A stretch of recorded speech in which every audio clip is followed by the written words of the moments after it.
Donc on poursuit ce qu'on avait déjà fait auparavant. Donc on vient de peaufiner, d'améliorer un peu notre serveur de JS. Donc notre serveur en créant justement une fonction normalize port, une fonction error handler et effectivement en liant tout ça à des événements du serveur, de l'objet serveur. Donc l'événement listening et enfin non, l'événement listening on crée rien du tout par rapport à ça, mais l'événement error en tout cas on le gère. Et le port effectivement qui est associé à notre application qui se trouve ici avec toutes ces middleware, tous ces middlewares, on gère ça avec le port normalisé.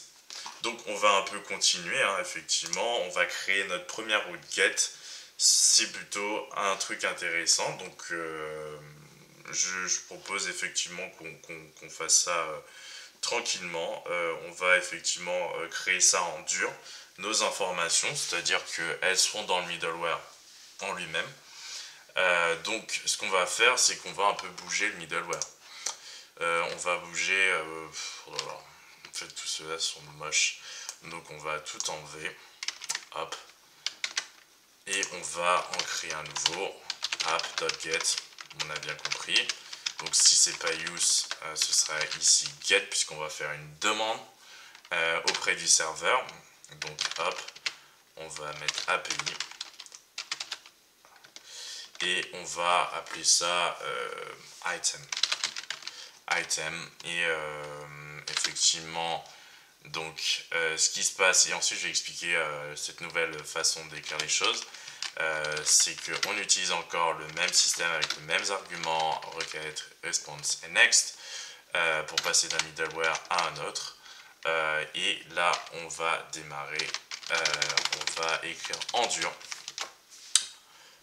D'ailleurs, même j'aurais pu l'écrire dans un autre truc, mais bon, c'est pas grave. On va l'écrire en dur ici. On va créer donc une constante. En mode là, tout à l'heure, j'avais fait un let pour vous montrer un exemple.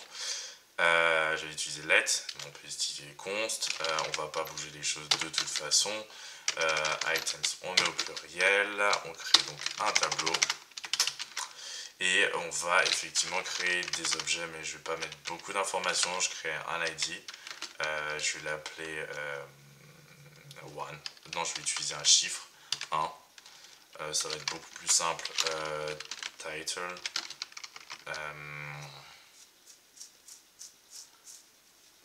je vais mettre voiture. Ensuite, description.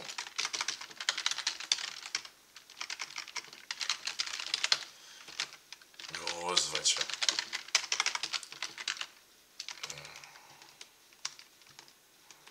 Grosse voiture.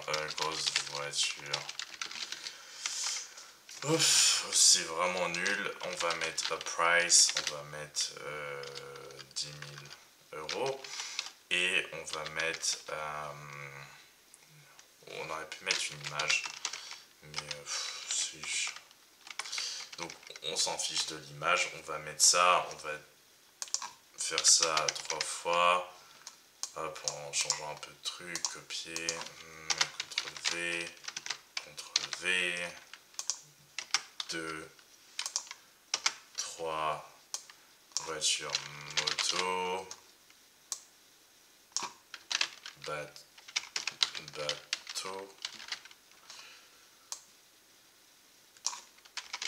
gros bateau, grosse moto, 5000, 100 000, virgule, faut pas oublier. Donc, faut pas oublier non plus. Voilà. Donc là, on a nos petites affaires bien tranquilles. Hein. Tout fonctionne bien. On a créé un tableau qui a 3 éléments qui sont des objets. Une voiture, machin. On aurait pu aller chercher plus d'informations, mais bon, pour l'instant, on s'en fiche un peu.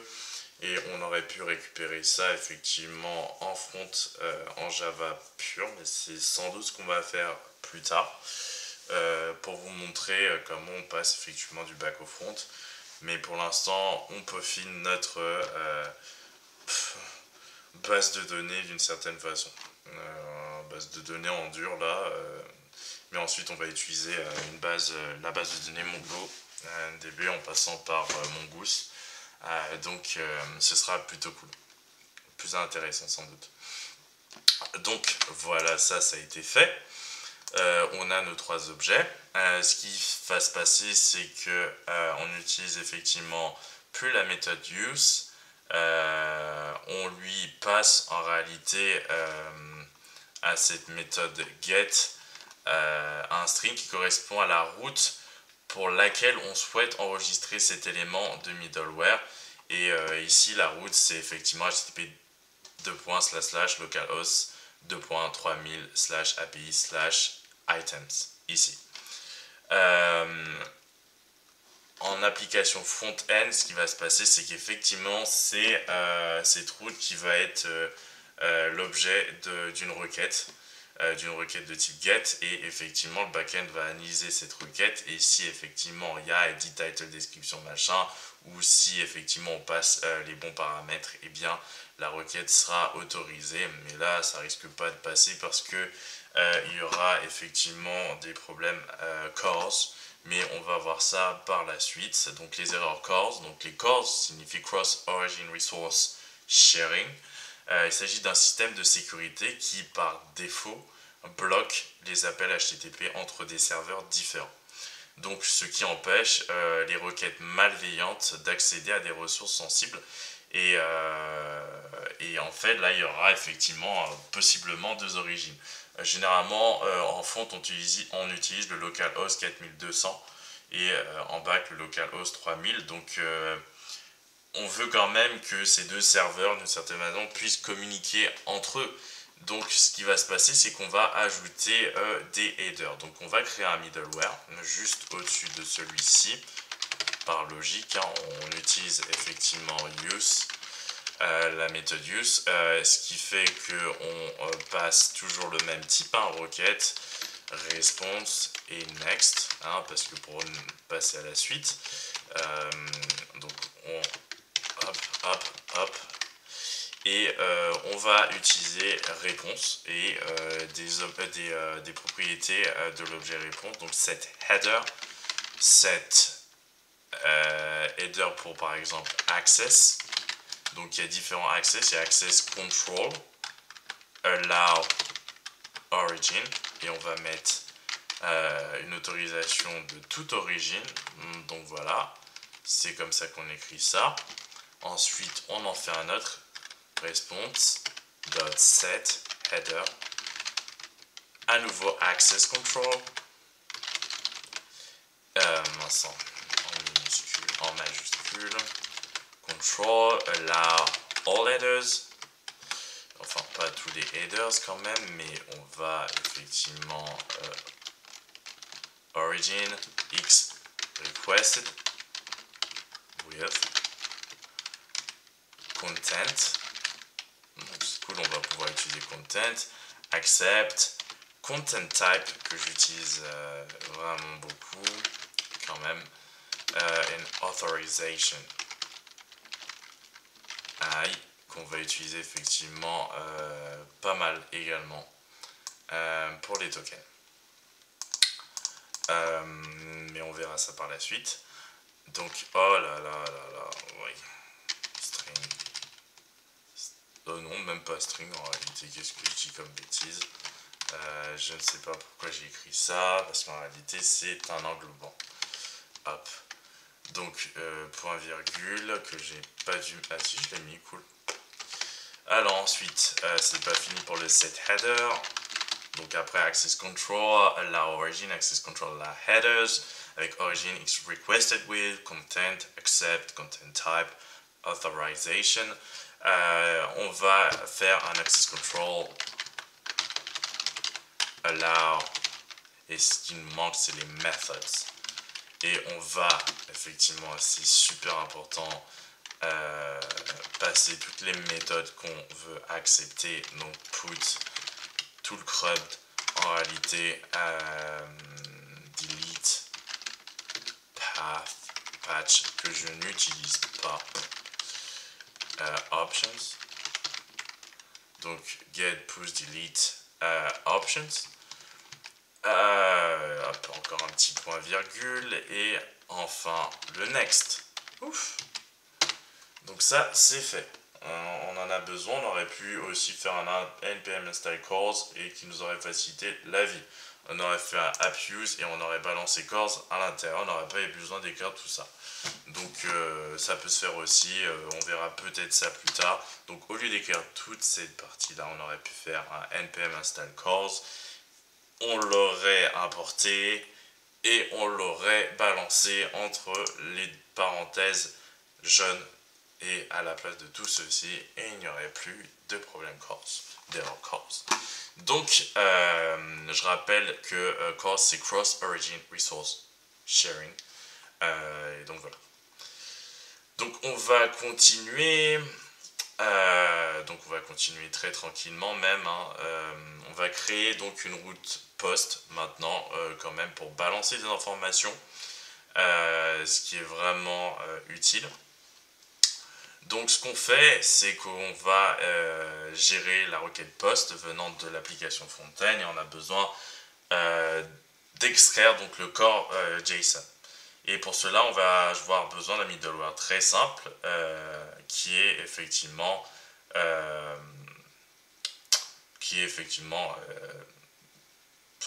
très simple. Donc ce qu'on va faire, c'est que on va utiliser celui-ci. Donc app use. Enfin, j'aime bien mettre les use là en fait, express.json.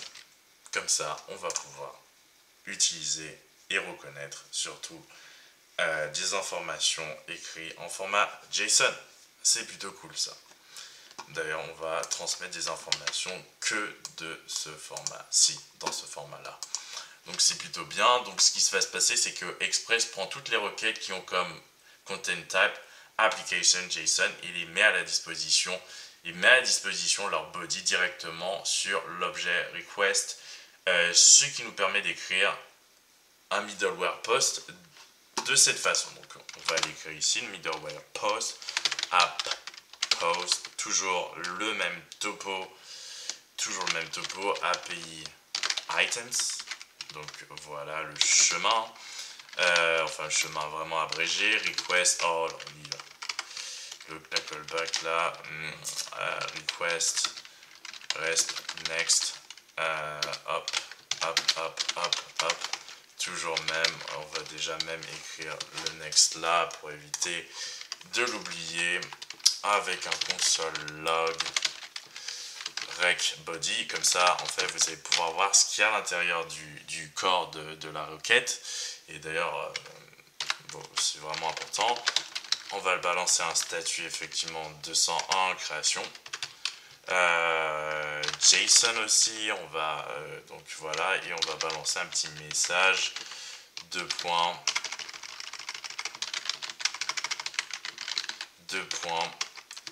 objet créé, item created. Bon, c'est le moment de tester tout ça en réalité. Bon, on va pas pouvoir tester parce que là on n'a pas la partie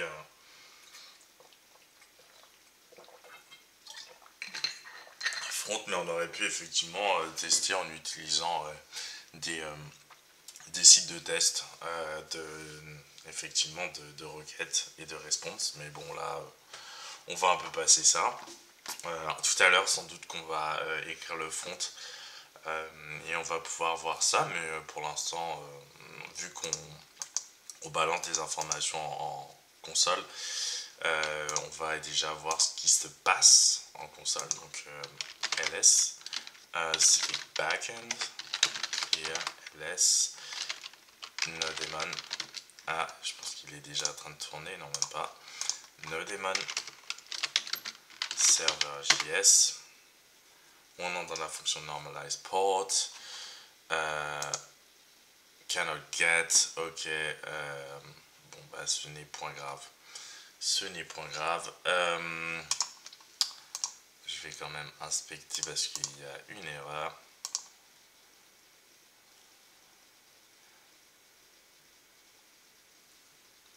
Il n'y a aucune information. Ah, j'ai oublié d'enregistrer. C'est ennuyant. Alors. Erreur 404. Alors, j'ai peut-être écrit mal quelque chose. Ou mal écrit quelque chose. Ah.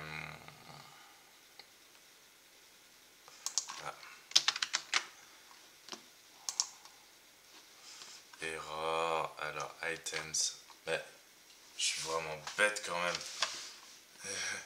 Je l'ai créé, mais je n'en vois rien.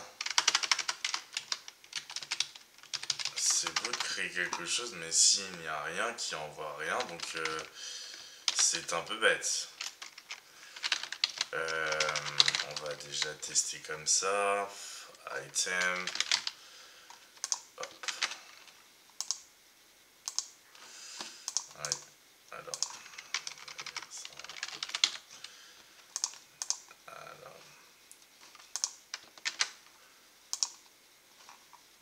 Donc, qu'est-ce qui se passe ici?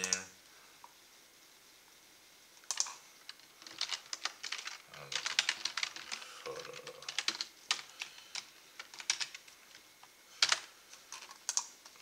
Hop. Alors.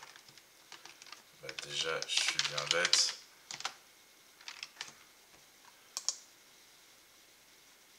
Donc ça ne reçoit rien. Bon.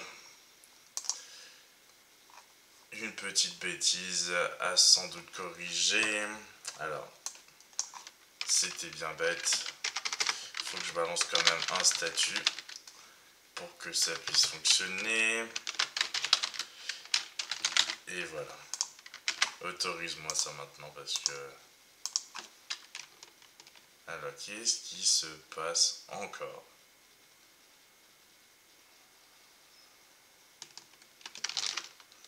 Oh mince. Alors, du côté du terminal...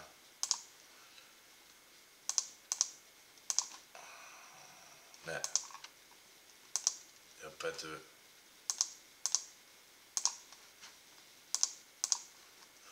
Alors... Poubelle. Poubelle.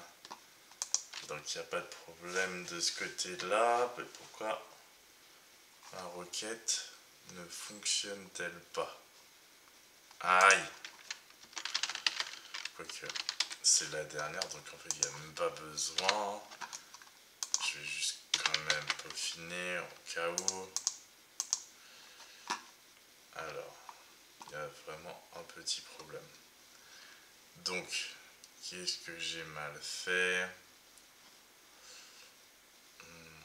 Donc ça c'est bon, c'est bon. C'est bon. C'est bon. Alors, on va juste... Alors, vraiment, il y a un petit souci. Je ne comprends pas.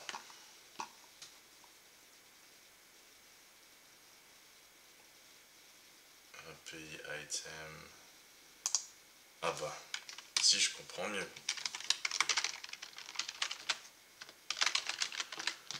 Voilà. Donc tout ça pour dire qu'il faut vraiment faire attention à ce qu'on écrit. Donc voilà, il n'y avait pas de gros soucis, c'était juste que j'avais mal écrit le chemin. Pourquoi je m'étais focalisé sur item, je me demande. Alors moi tout à l'heure j'avais écrit ça et je ne comprenais pas pourquoi ça fonctionnait pas. Donc je vais juste checker. Ok. Ok. Ok, donc si j'écris ça en string, il va croire que c'est ça. Oui. Ok, ok. Donc d'où l'intérêt de l'écrire en JSON. Ok. C'est parfait. Donc on va laisser ça comme ça, on va balancer les items. On sauvegarde surtout, on n'oublie pas. Et donc on va un peu continuer ce qu'on avait à faire avec le routeur avec Post. Donc voilà, petite chose simple au niveau du post, hein, objet créé. On va s'en servir sans doute plus tard, lorsqu'on va faire des requêtes avec l'API Fetch en JavaScript pur, mais pour l'instant on va plutôt passer à la suite parce qu'on va s'intéresser quand même à la création d'une vraie base de données et pas de ce vieux truc là horrible. Donc on va créer une base de données Mongoose, NoSQL. Donc ce qu'on va faire, c'est qu'on va y aller. On va aller sur MongoDB.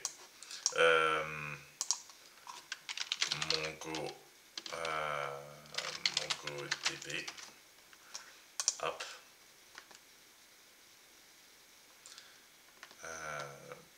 Oui, Google.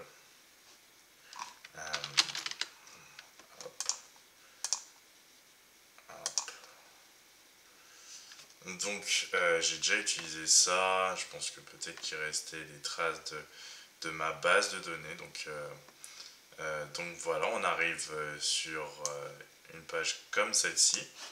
Donc ce qui fait que on doit un peu configurer les choses, mais on va dire que moi j'ai déjà configuré ma base de données. J'ai déjà un cluster. Donc moi, il n'y a pas de souci en termes d'accès.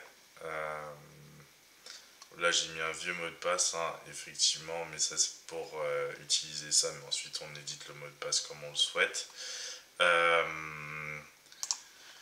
Ce qui se passe, le rôle, je m'en suis pas souci. En tout cas, j'utilise Firebase généralement, donc les rôles, je m'en soucie plus à ce niveau-là. Mais là, bof bof.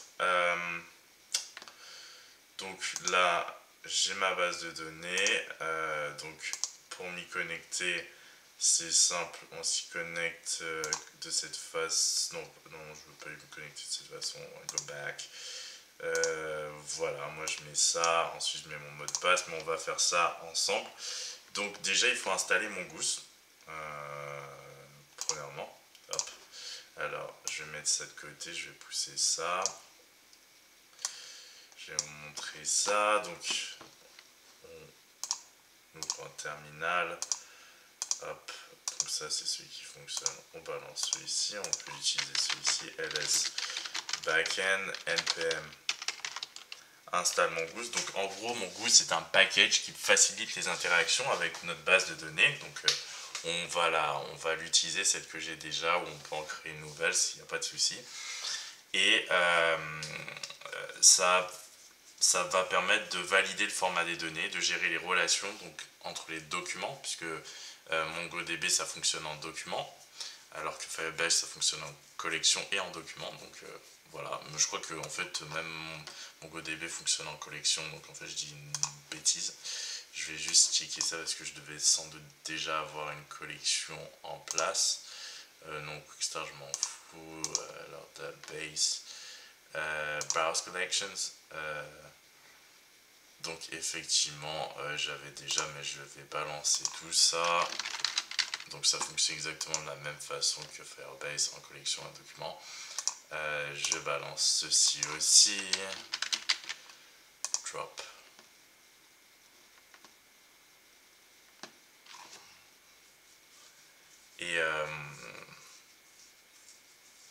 Et donc voilà, maintenant on a une base de données vierge d'une certaine façon, donc ça va être plus intéressant. Comme ça on va créer toute la logique qui va permettre effectivement de retracer les informations et de les récupérer surtout.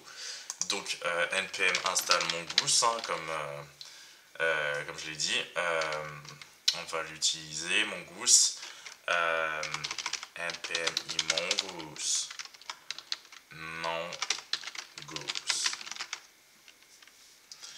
Donc on balance ça. Ok, bunch of packages.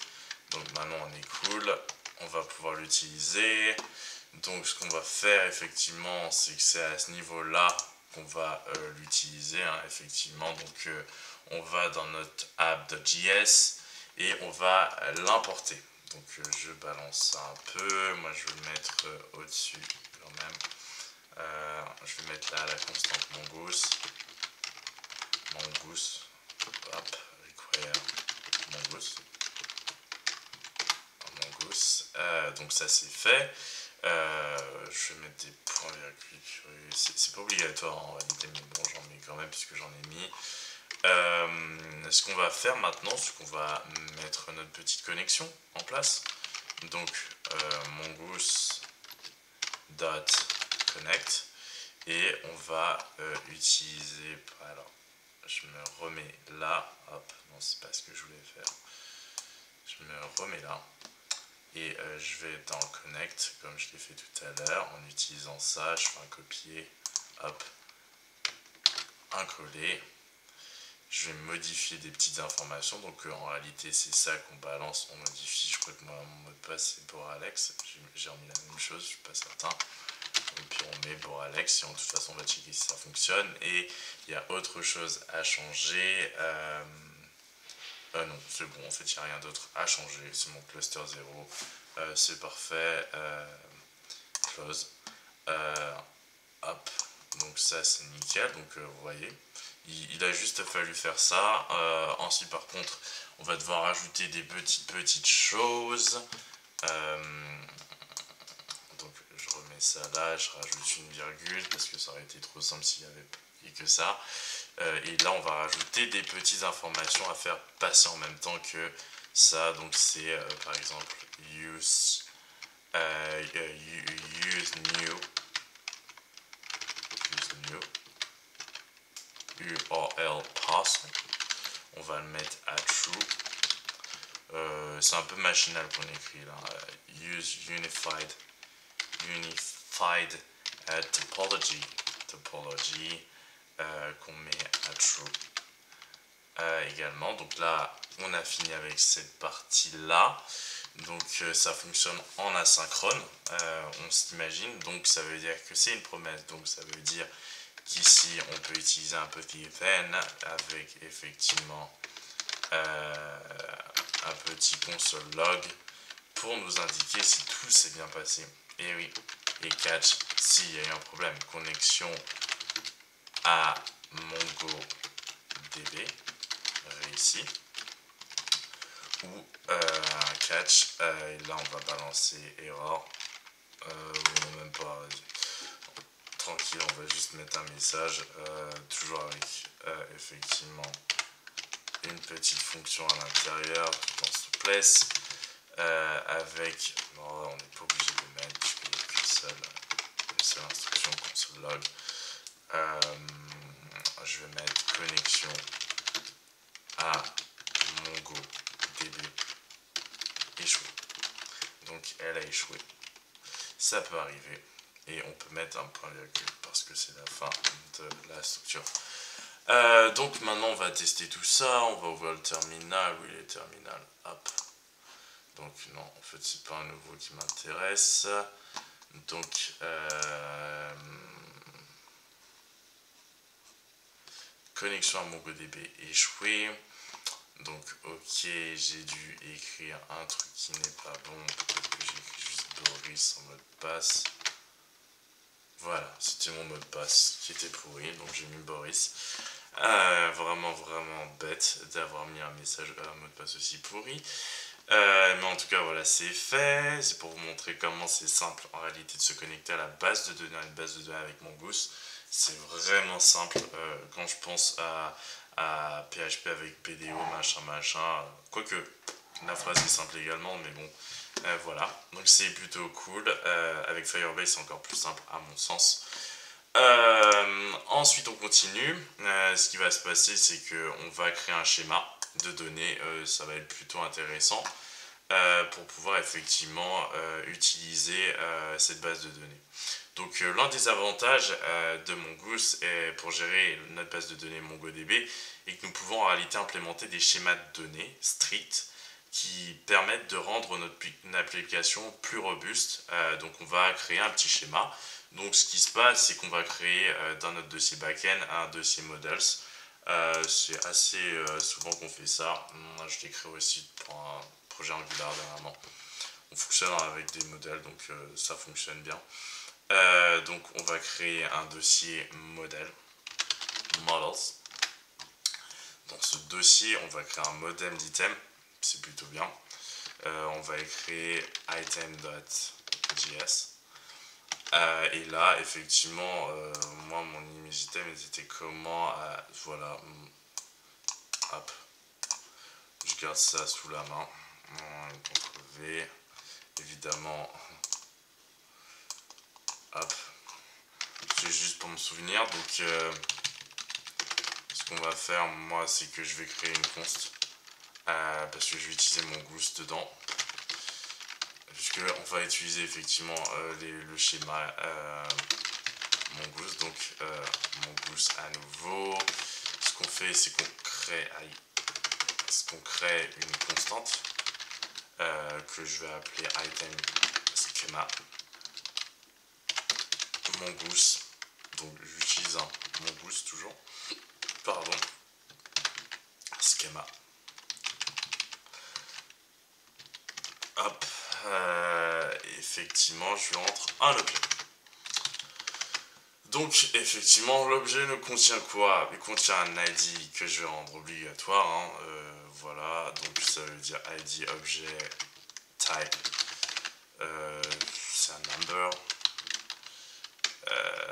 mince, number, ce que je vais faire ensuite c'est virgule, required, true. Généralement, je suis obligé de passer par viewLeadDate que j'utilise vue pour arriver au même résultat. Mais bon, là, pas tranquille. Description, donc, j'ai même oublié le titre. Titre, 2 points. Je suis obligé de faire type, string,